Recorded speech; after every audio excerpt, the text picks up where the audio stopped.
Salam saudara-saudara di dalam Tuhan. Merdeka, merdeka, merdeka. Dalam Tuhan Yesus kita mengalami kemerdekaan.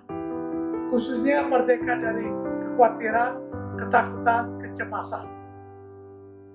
Khawatir menurut Kamus Bahasa Indonesia adalah takut atau gelisah atau cemas terhadap suatu hal yang belum diketahui dengan pasti.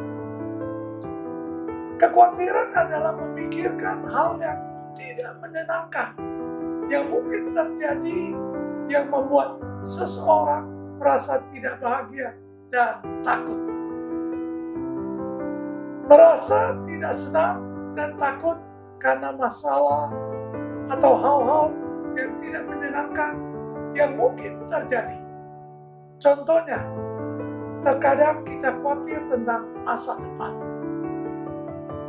Siapakah di antara kamu yang karena kekhawatirannya dapat menambah sehasta saja pada jalan hidupnya? Itu tertulis dalam Matius pasal 6 ayat 27. Orang yang khawatir adalah orang yang meragukan penyertaan Tuhan dalam hidupnya.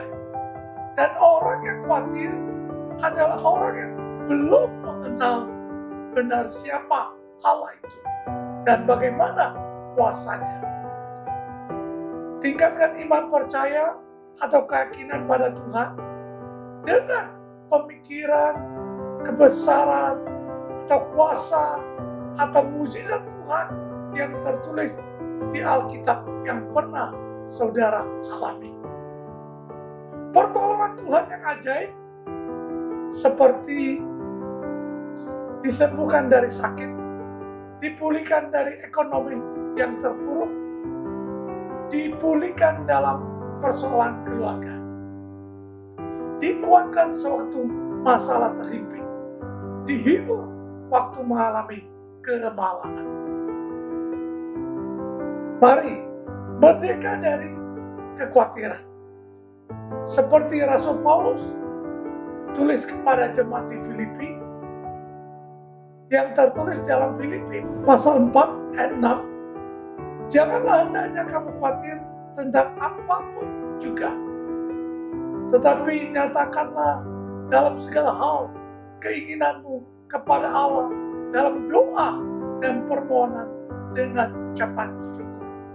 Ayat 7 dikatakan damai sejahtera Allah yang melampaui segala akal akan memelihara hati dan pikiranmu dalam Kristus Yesus.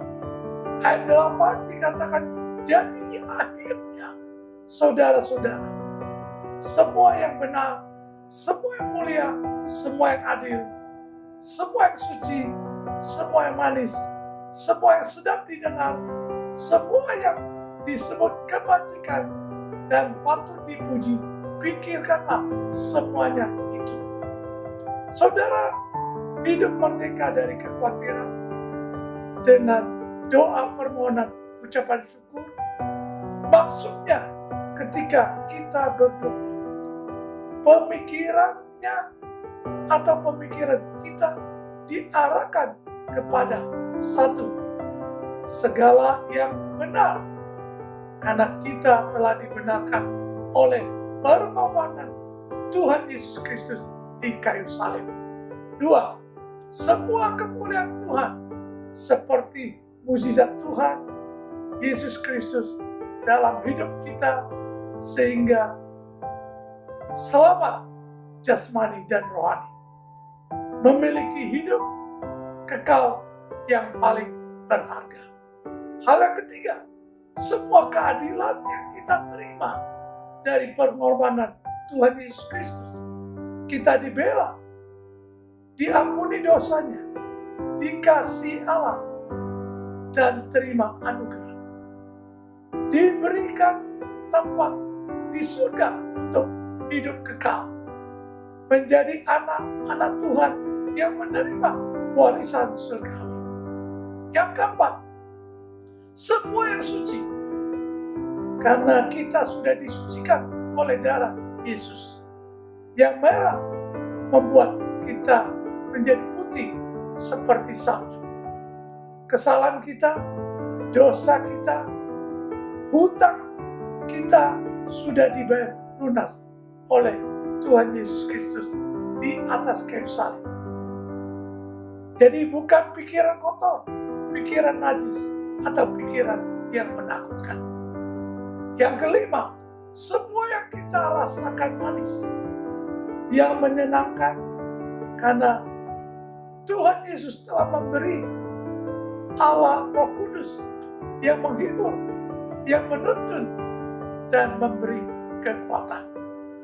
Hal yang keenam, semua kata-kata yang sedang didengar, yang dari orang lain dan dari Tuhan Yesus Kristus melalui firman-Nya.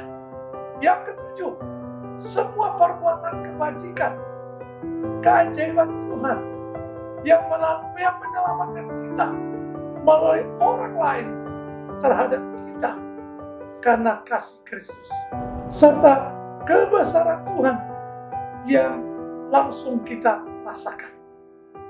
Hal yang kedelapan, semua yang patut dipuji, hal-hal yang membanggakan, karena oleh kemenangan Tuhan Yesus Kristus dalam kesusahan tetap punya kekuatan untuk bersyukur. Dengan demikian, kita dapat mengalahkan kekhawatiran dengan damai sejahtera yang super yang dari Allah. Sukacita yang super dalam hati, karena dalam pikiran dan hati kita dipenuhi dengan kasih, kebaikan, kebesaran, keajaiban, dan hikmat serta rahmat Tuhan Yesus Kristus. Seperti seseorang yang dalam ketakutan, kesesakan, tetapi setelah berdoa dengan menangis di kaki Tuhan, kemudian menjadi tenang serta plong hatinya. Maka kita berkata, segala perkara dapat kutanggung di dalam Dia yang memberi kekuatan kepadaku, seperti yang tertulis dalam Filipi pasal 4 ayat 13. Begitu juga kita akan merasakan kesenangan yang terus-menerus dalam Tuhan Yesus Kristus. Merdeka, merdeka, merdeka. Amin. Mari kita berdoa. Tuhan Yesus, renungan malam hari ini berbicara kepada kami bahwa kami mengalami kemerdekaan dari kekhawatiran, ketakutan, dan kecemasan. Sungguh kami bisa rasakan kalau kami berdoa dengan mengucap syukur, dengan mengisi pemikiran kami dengan hal-hal yang baik, yang positif, yang Tuhan sudah nyatakan di dalam firman-Mu, seperti yang tertulis di dalam Filipi yang ditulis oleh Rasul Paulus. Tuhan Yesus, biar hari kemerdekaan ini setiap kami orang percaya mengalami kemerdekaan sejati dari Tuhan, sehingga kami boleh hidup merasakan sukacita, damai sejahtera yang dari Bapa di surga. Terima kasih Tuhan, di dalam nama Tuhan Yesus Kristus. Haleluya.